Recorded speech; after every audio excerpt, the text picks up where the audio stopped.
Break બાદ સ્વાગત આપનું અને આપ જોઈ રહ્યા છો ગુજરાત ફર્સ્ટ દ્વારા આયોજિત કોન્ક્લેવ 2024 શંખનાદ. ભાજપ કોંગ્રેસના દિગ્ગજ નેતાઓ સાથે આપણે વાતચીત કરી રહ્યા છીએ અને કોંગ્રેસનો કયા પ્રકારનો મિજાજ હતો તે પણ આપણે જાણી ચૂક્યા છીએ, પરંતુ હવે રાજકોટ મનપાના સ્ટેન્ડિંગ કમિટીના ચેરમેનને મળવાનો વારો આવી ચૂક્યો છે. પરંતુ જયમીન ઠાકોરનો આપણે પરિચય તો મેળવવો જ પડશે. સૌથી પહેલા એ જાણી લઈએ. યુવા વયે ભારતીય જનતા પાર્ટીમાં પહેલા કોર્પોરેટર, પછી રાજકોટ સ્ટેન્ડિંગ કમિટીના ચેરમેન તરીકે જેઓ કાર્યરત છે તેમનું નામ છે જયમીન ઠાકર. આ પહેલા સૌરાષ્ટ્રની સૌથી મોટી રાજકોટ મ્યુનિસિપલ કોર્પોરેશનમાં આરોગ્ય સમિતિના ચેરમેન પણ રહી ચૂક્યા છે અને માં અમૃતમ કાર્ડના સૌથી વધારે કેમ્પ કરવાનો રેકોર્ડ પણ જેમના નામે છે. તેમનું ચાલુ વર્ષની ચૂંટણી સંદર્ભે શું કહેવું છે હવે તે પણ જાણીએ. જયમીનભાઈ જોડાઈ ચૂક્યા છે. જયમીનભાઈ, સ્વાગત આપનું ગુજરાત ફર્સ્ટના કોન્ક્લેવમાં. ધન્યવાદ બેન. અને સૌથી પહેલા તમને હું ધન્યવાદ પણ કહી દઉં તમને, કારણ કે રાજકોટ મનપાએ સુવર્ણ સફર 50 વર્ષ પૂર્ણ કર્યા અને આ 50 વર્ષ બાદ 2024-25 નું જે બજેટ છે 2843.52 કરોડનું બજેટ છે. જયમીનભાઈ, આ બજેટની ફાળવણી કેવી રીતે થાય છે? કારણ કે હજુ સુધી મહાનગરપાલિકાનો વિકાસ બોલતો હોય છે, પરંતુ આંતરિયાળ ગ્રામ્ય વિસ્તારમાં જે પાણી ના પહોંચતું હોય તો એ વિકાસ કેવો, એ બજેટ કેવી રીતે ફાળવણી થાય છે? સૌથી પહેલા તો ગુજરાત ફર્સ્ટને ખૂબ ખૂબ મારા અભિનંદન છે કે એક નવતર પ્રયોગ તમામ રાજનૈતિક પાર્ટીના આગેવાનોને એક મંચ ઉપર બોલાવી અને પોતાના મનની વાત, એટલે એ બાબત પર ગુજરાત ફર્સ્ટને ખૂબ ખૂબ અભિનંદન પાઠવું છું. બેન, આપનો પ્રશ્ન ખૂબ સારો છે. 1995માં જ્યારે સૌથી વહેલા મુખ્યમંત્રી તરીકે સ્વર્ગસ્થ કેશુભાઈ પટેલ જ્યારે ગુજરાતમાં આવ્યા ત્યારે ગુજરાત સરકારનું બજેટ 2200 કરોડનું હતું. આજે રાજકોટ મહાનગરપાલિકાનું 2843 કરોડનું બજેટ છે. એમ નથી વધતું. વિકાસની અને પાણીની વાત કરું તો માનનીય નરેન્દ્રભાઈએ જે સૌની યોજના હેઠળ સૌરાષ્ટ્રના ડેમોને ગામે ગામની અંદર તમામ ડેમોની અંદર પાઇપલાઇનના માધ્યમથી પાણી ભર્યા છે. અને આજે એક સમયે સૌરાષ્ટ્ર નપાણિયું કહેવાતું, કારણ કે સૌરાષ્ટ્ર ભૌગોલિક દ્રષ્ટિએ જોઈએ તો ઊંધી રકાબી છે. આપણે ઊંધી રકાબીમાં એક ચમચી પાણી મૂકીએ એટલે પાણી ઢોળાઈ જાય. આવા સૌરાષ્ટ્રની અંદર માનનીય નરેન્દ્રભાઈ જ્યારે મુખ્યમંત્રી શ્રી હતા ત્યારે સૌરાષ્ટ્રની એને ચિંતા કરી અને આજે વરુણદેવની આપણે કૃપા હોય કે ન હોય, પરંતુ ભારતીય જનતા પાર્ટીની ગુજરાતની સરકાર દ્વારા માનનીય નરેન્દ્રભાઈ જે સૌની યોજના હેઠળ જે પાણી આપ્યા છે એ બદલ ગુજરાત વતી મોદી સાહેબનો ખૂબ ખૂબ આભાર માનું છું. જયમીનભાઈ, ખાસ કરીને ધનસુખભાઈ પણ તમે આ પ્રશ્ન પૂછ્યો હતો. રાજકોટ પાણી માટે આત્મનિર્ભર નથી. વર્ષો વીતી ગયા, વિપક્ષ તો કહે છે કે ડેમ અમે બનાવ્યા છે અને એ આપણે નજરે પણ જોઈએ છે, પણ તમારે હવે સ્ટેન્ડિંગ કમિટીના ચેરમેન પદે છો અને ભાવિ આયોજન માટે ધારો કે નર્મદાના કરોડો રૂપિયાના પાણીના બિલ પણ આવતા હશે ને ચૂકવાતા પણ હશે, પણ જેને માટે આ બહુ વિચારવાનો, કારણ કે રાજકોટ વસ્તી અને વિસ્તાર બે વધતો જાય છે, તો પાણી માટે આત્મનિર્ભર થાય. પછી આપણે પ્રચારમાં ત્યારે કહેશું કે કોંગ્રેસના ટાઈમમાં ત્યાંથી ટ્રેન આવતી હતી અને તમારામાં નર્મદાનું પાણી આવે છે, સૌની યોજના. પણ જયમીનભાઈ, મહત્વની વાત એ છે કે રાજકોટ પાણી માટે આત્મનિર્ભર, આપ સ્ટેન્ડિંગ કમિટીના ચેરમેન છો, શાસક પક્ષ તરીકે આપ શું કહો છો? હાલ રાજકોટની અંદર પાણીની જો વાત કરું તો રાજકોટના 3 જળાશયો, 3 ડેમોની અંદરથી રાજકોટને પાણી પૂરું પાડવામાં આવી રહ્યું છે. રાજ્ય સરકારનું પાણી પુરવઠા બોર્ડ અને રાજકોટ મ્યુનિસિપલ કોર્પોરેશન દ્વારા જેમ જેમ રાજકોટ મોટું થાય છે એમ નવા ડેમો બનાવવાની પણ અમારી યોજનાઓ છે. આપે એમના જે કીધું કોંગ્રેસના શાસનમાં ટ્રેનથી પાણી આવતું હતું, એવું નહોતું. તત્કાલીન મેયર અને ગુજરાત રાજ્યના સૌથી વધુ જેણે બજેટ બહાર પાડ્યા વજુભાઈ વાળા સાહેબ રાજકોટમાં જ્યારે મેયર હતા ત્યારે જે તે સમયે ચૂંટણીનો મુદ્દો તો બનાવે છે ને. બિલકુલ કામ કર્યા છે એટલે મુદ્દા બનાવીએ છીએ. અમે કામ કરીને અમે પ્રજાની વચ્ચે મત માંગવા જઈએ છીએ. ભૂતકાળમાં જ્યારે કોંગ્રેસ એવું કહેતી હતી કે ભાઈ પાણીમાંથી જે પાઇપલાઇન છે એમાંથી હવા નીકળશે, પણ આપણે 6 ફૂટનો માણસ જઈ શકે એવી ઢાંકી સુરેન્દ્રનગર પમ્પિંગ સ્ટેશનથી કોઈ પણ જાતના ઇલેક્ટ્રિક પાવર થર્મલ સ્ટેશન વગર એ ઢાંકીના પાણીને ઉપર ચડાવી અને સૌરાષ્ટ્રમાં થ્રો કરીએ છીએ. કુલ મિલાવીને વાત કરું તો ભારતીય જનતા પાર્ટીની સરકારે પાણી આપ્યા છે, એટલા માટે અમે મત માંગવાના અધિકારને પાત્ર છીએ. જયમીનભાઈ, આજી નદીની વાત કરીએ, રિવરફ્રન્ટના વિકાસની વાત હોય, એ જે પ્રોજેક્ટ છે એક આગળ ઉપર. બીજી વસ્તુ કે આજી નદીમાં જે ગાંડી વેલ જેને આપણે જળકુંભી કહીએ છીએ એને પથરાવો કર્યો છે, જેના કારણે આસપાસની જે ગ્રામ્ય જનતા વિસ્તાર છે એ ત્રાહિમામ પોકારી ઉઠી ગઈ છે, કારણ કે એ લોકોનું કહેવું એવું છે કે વર્ષો જૂની અમારી આ સમસ્યા ઠેરની ઠેર, આ સમસ્યાથી છુટકારો ક્યારે? બેન, આપની વાત સાથે હું પણ સહમત છું. જે આજી નદીની જે ગાંડીવેલનો પ્રશ્ન છે, એ ગાંડીવેલ એટલે શું? ગાંડીવેલ એટલે કે જ્યારે પણ અમે લોકો અંદર 2-2.5 કરોડ રૂપિયાના યાંત્રિક મશીનો પણ અમે નાખ્યા છે. દર વર્ષે ગાંડીવેલ ની દૂર પણ કરીએ છીએ, પરંતુ એનો શબ્દ જ છે ગાંડીવેલ, એટલે કે અનઇવન, એ ગમે ત્યારે થઈ જાય છે. પણ તેમ છતાંય વર્ષમાં એક વખત અમે લોકો એને સાફ કરીએ છીએ. ગાંડીવેલ આજી નદીની અંદર ખાસ કરીને મોરબી રોડ, બીજો 150 ફૂરિંગ રોડ, એ રોડ ઉપર જે નદીઓ આવેલી છે આજીની, ત્યાં ગાંડીવેલની સમસ્યા ખૂબ જ છે અને વર્ષમાં 2 વખત અમે લોકો મશીન દ્વારા સાફ પણ કરીએ છીએ. જમીનભાઈ, અમે જયારે રાજકોટ આવ્યા ત્યારે એવું કહેતા હતા કે આ વખતે કઈ ચૂંટણીનો રંગ હજી જામ્યો નથી, એટલે તાવા પાર્ટી શરૂ નથી થઈ. એટલે શું આયાતી ઉમેદવારને કારણે રાજકીય રંગ નથી જામ્યો કે બધો જ પ્રચાર વ્યવસ્થિત કાર્યાલયોમાં થઈ રહ્યો છે? આપ તો એક અદના કાર્યકરથી બધી જ ચૂંટણીઓમાં મદદરૂપ થયા, હવે તો એક હોદ્દા સાથે જતા હશો. શું રાજકીય રંગ આવી ગયો છે પુરુષોત્તમભાઈ રૂપાલાના પ્રચારમાં? કેવી સ્ટ્રેટેજી, કેવી અત્યારે સ્થિતિ છે અને કેવો રાજકીય રંગ છે? કારણ કે અમે એવું કહેતા હતા કે ભાઈ આ વખતે તાવા પાર્ટી શરૂ નથી થઈ, ભલે દિવસો બહુ થોડા જ બાકી છે. જયમીનભાઈ શું કહે છે? સૌથી પહેલા તો ધર્મેશભાઈ, આયાતી ઉમેદવારનો પ્રશ્ન એટલા માટે ન હું કહી શકું, નરેન્દ્રભાઈ મોદી એ રાજકોટના નહોતા. પોતાના જીવનની પહેલી વહેલી ચૂંટણી રાજકોટથી લડ્યા છે. એક ખૂબ જ સારી વાત એ કહી શકાય કે નરેન્દ્રભાઈ મોદી જ્યારે રાજકોટ પ્રથમ વખત ચૂંટણી લડ્યા ત્યારે રાજકોટમાં એને મતદાન પણ નથી કર્યું. એટલે આયાતીનો કોઈ પ્રશ્ન નથી. માનનીય પરસોત્તમભાઈ રૂપાલા છે, આજે કેન્દ્રના મંત્રી છે, રાષ્ટ્રીય આગેવાન છે. રાજકોટ માટે તો ગૌરવપૂર્ણ ક્ષણ એ કહી શકાય કે રૂપાલા સાહેબને આપ્યા છે. બીજું, રાજકોટ છે એ ભારતીય જનતા પાર્ટી અને રાષ્ટ્રીય સ્વયંસેવક સંઘ અને જનસંઘનો પાયાનો આ સિટી છે.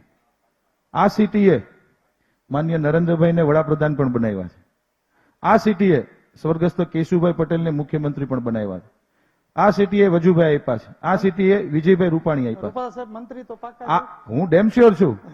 રાજકોટના 21,76,000 મતદારો ડેમ શ્યોર કે અમારા સાંસદ સભ્ય. ક્ષત્રિયોનો મુદ્દો ઠેરનો ઠેર છે. આંદોલન પાર્ટ 2 ની વારાઘડીએ ચીમકી આવે છે, માફીની સામ કે ક્ષત્રિયોની ચીમકી, એને કેવી રીતે થાળે પાડશો? ક્ષત્રિય સમાજ એ ભારતીય જનતા પાર્ટીનું વ્યક્તિગત સ્વરૂપમાં માનું છું એ અંગ છે.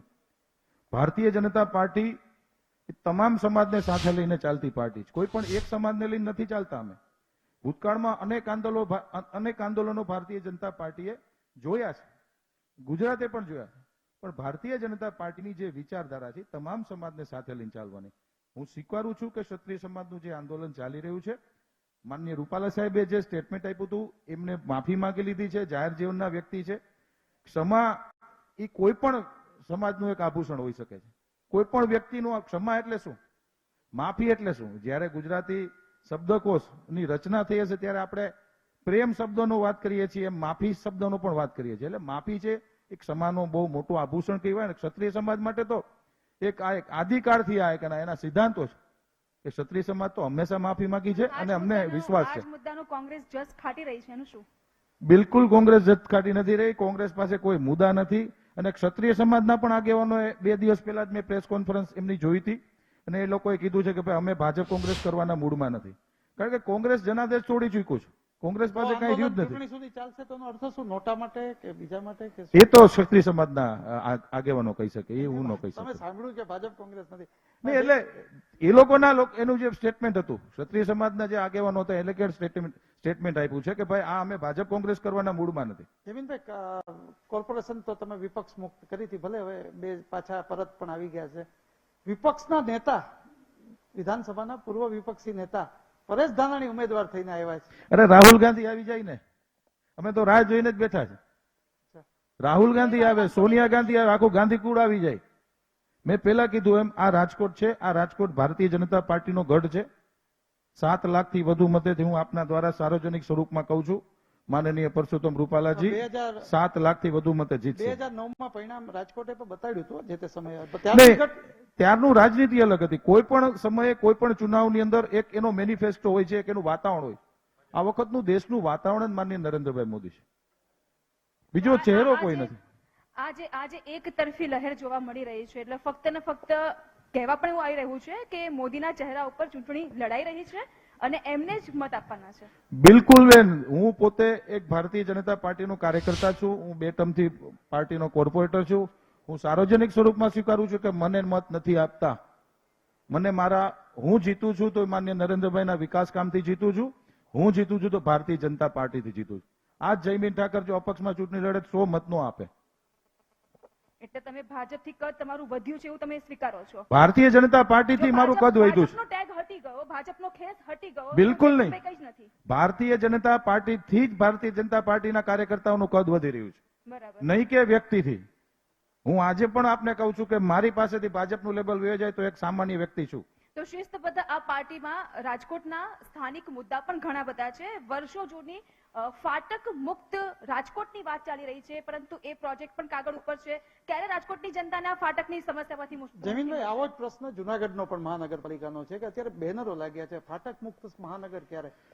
ધર્મેશભાઈ, રાજકોટમાં 2 જ ફાટક હવે અંડરબ્રિજ કરવાને લાયક છે. બાકી તો બધી જગ્યાએ અંડરબ્રિજ થઈ ગયા છે. ફાટક મુક્ત રાજકોટમાં 2 જ ફાટક બાકી છે. અને એમાં રાજ્ય સરકાર, કેન્દ્ર સરકાર રાજ્ય સરકારને ગ્રાન્ટ આપે છે અને રાજ્ય સરકાર મહાનગરોને ગ્રાન્ટ આપે છે. 2 જ રાજકોટમાં, એક એરપોર્ટનું અને એક મારા વોર્ડના ભોમેશ્વરનું. 2 જ ફાટક એવા છે ફાટક મુક્ત. છેલ્લે આપણે લક્ષ્મીનગર અંડરબ્રિજ પણ ફાટક મુક્ત કર્યો છે. એટલે હવે 2 જ રહ્યા છે. કુલ 7 હતા, એમાંથી 5 કામ પૂર્ણ કર્યા છે અને 2 કામ હજી બાકી છે. એ પણ ખાતરી આપીએ છીએ અમે. રાજકોટ મહાનગરપાલિકાના સ્ટેન્ડિંગ કમિટીના ચેરમેન તરીકે હું સાર્વજનિક સ્વરૂપમાં મારું સ્ટેટમેન્ટ છે કે 2 જ વર્ષની અંદર આ ફાટક મુક્ત રાજકોટ અમે કરશું. જયમીનભાઈ, સ્થાનિક સ્વરાજની ચૂંટણી, વિધાનસભાની ચૂંટણી સ્થાનિક મુદ્દાને ધ્યાનમાં રાખીને લડાતી હોય છે. જ્યારે લોકસભાનો સમય આવે છે ત્યારે રાષ્ટ્રીય મુદ્દા 370 લઈ લઈએ, 35A લઈ લઈએ, UCC, CAA લઈ લઈએ અને રામ મંદિર, આ બધા મુદ્દા તો છે જ. બીજા કયા મુદ્દા તમારા ધ્યાને પ્રજાની વચ્ચે તમે લઈને જઈ રહ્યા છો? બેન, 1992માં જ્યારે ભારતીય જનતા પાર્ટીનું ગુજરાતની અંદર 2 કે 3 ધારાસભ્યો હતા, ત્યારે માનનીય અડવાણીજી, અટલજી, નરેન્દ્રભાઈ તો ગુજરાતના સંગઠનના મહામંત્રી હતા અને અમે લોકો પ્રજાની સમક્ષ જ્યારે વાત મૂકતા ત્યારે અમારો 2-3 મુખ્ય મુદ્દા હતા. એક રામ મંદિરનો મુદ્દો હતો, કાશ્મીરમાં 370ની કલમ જાવી જોઈએ. આવા મેન જે નેશનલ જે મુદ્દાઓ હતા, કોંગ્રેસના મિત્રો પણ કહેતા કે આ મુદ્દા ભારતીય જનતા પાર્ટી ક્યારેય પૂરા નહીં કરે, કારણ કે જો આ પૂરા કરે તેની પાસે કોઈ વાત નહીં રહે. પરંતુ ગૌરવપૂર્ણ રીતે કહી શકવું પડે કે દેશમાં માનનીય નરેન્દ્રભાઈ મોદી, માનનીય અમિતભાઈ શાહ અને ભારતીય જનતા પાર્ટીના અમારા રાષ્ટ્રીય અધ્યક્ષ JP નડ્ડા સાહેબની 3 આગેવાનોની અધ્યક્ષતાની અંદર અમે અમારા નેશનલ ઇસ્યુઝ જે અમે લોકો જે વિચારધારાને લઈને આગળ વધ્યા હતા અને આ વિચારધારાને લઈને આજે વિશ્વની મોટામાં મોટી પાર્ટી ભારતીય જનતા પાર્ટી બની છે. આજે કોંગ્રેસની વાત આપણે કરીએ, વિપક્ષી ગઠબંધનની વાત કરીએ, એને લોકોનું એક જ રટણ છે કે રામ નામના રાજનીતિમાં ભાજપ રચ્યું પચ્યું છે અને રામના નામે વોટ માંગવા માટે ભાજપ નીકળ્યું છે. માનનીય નરેન્દ્રભાઈ મોદીનું આજે જ મેં એક સ્ટેટમેન્ટ વાંચ્યું છે કે રામના નામે અમને હક છે વાત કરવાનો, કારણ કે એટલા માટે કે આજ કોંગ્રેસ તો 50 વર્ષ સુધી દેશમાં 60 વર્ષ સુધી શાસન કર્યું. કેમ અયોધ્યામાં રામ મંદિરનો વિચાર ન આવે? ભારતીય જનતા પાર્ટીએ જ્યારથી 1987 થી રામ મંદિરનો મુદ્દો લીધો ત્યારે કેમ એને મદદ ન કરી? જો મદદ કરી હોત તો આજે ઇસ્યુ જ ન બને. પણ એક જમીનભાઈ, એ લોકોનો વિપક્ષનો એ પણ આક્ષેપ છે કોંગ્રેસનો કે અધૂરા મંદિરે પ્રતિષ્ઠા કરી છે. ના, એ તો આક્ષેપ કરે એવું કશું જ નથી. પૂર્ણ મંદિર ભગવાન શ્રી રામનું, પુરુષોત્તમ રામનું આખા દેશે જોયું, આખી દુનિયાએ જોયું. જયારે લોકાર્પણ થયું ત્યારે કરોડો ભારતીયોના અને કરોડો હિન્દુઓના આંખના અંદર આંસુ હતા, એના આપણે સૌ સાક્ષી છીએ. વિપક્ષનો એક પ્રહાર સતત આવી રહ્યો છે જ્યારે પક્ષ પલટુઓની સિઝન આવતી હોય, ચૂંટણી આવે એટલે, કે ભાજપ પાસે એવું તો કઈ કંપનીનું વોશિંગ મશીન છે કે જે ભાજપની સામે કોંગ્રેસનો વ્યક્તિ હોય એ આગલા દિવસ સુધી આક્ષેપ કરે અને બીજા દિવસે ખેસ ધારણ કરે એટલે વ્યક્તિ નીટ એન્ડ ક્લીન થઈ જાય? બેન, ચુનાવ જ્યારે પણ આવે ત્યારે કોઈ પણ રાજનીતિક પાર્ટીની અંદર સારા વિપક્ષના જે કાર્યકર્તા હોય એને અમે ભેળવતા જોઈએ છીએ. ડોક્ટર શ્યામા પ્રસાદ મુખર્જી કઈ પાર્ટીમાંથી આવ્યા હતા? ભારતીય જનસંઘના સ્થાપક પ્રમુખ ડોક્ટર શ્યામા પ્રસાદ મુખર્જી બેન કોંગ્રેસના મિનિસ્ટર હતા. એ ભારતીય જનસંઘના સ્થાપક પ્રમુખ બન્યા છે. ત્યાંથી શરૂ કરેલી આ વિચારધારા આજે ભારતીય જનતા પાર્ટી એ જ વિચારધારાથી ચાલે છે. પણ હવે તો પૂરબારમાં કરી તમે સંખ્યા પણ 80 થી 100 ઉપર પહોંચવા માંડી અને પાછા ટિકિટના કમિટમેન્ટ સાથે આવે તો પછી કાર્યકરોનું ધર્મેશભાઈ 60,000 વિપક્ષના કાર્યકર્તાઓને ગુજરાતમાં આ વખતે માનનીય અમારા પ્રદેશ અધ્યક્ષ CR પાટીલ સાહેબે 60,000 કાર્યકર્તાઓને લીધા છે અમે લોકોએ. એની તો જૂના કાર્યકર પાયા નહીં, બધાને માનપાન મળે છે. જરા પણ એવું નથી કે જૂના કાર્યકર્તાઓને પોતાનું આજે અવગણના સમયાંતરે થાય. ચર્ચાતો મુદ્દો હોય છે કે રાજકોટ ભાજપમાં આંતરિક વિખવાદ છે, મન મોટાવ છે, મન દુઃખ થઈ રહ્યા છે, કારણ કે જે લોકો આવી રહ્યા છે એ કેટલાકના ઉમેદવારોને સીલબંધ ટિકિટ આપવામાં આવી છે. નામો એ ગયા પેટા છે અને આવી બધી વાતો ચાલે છે.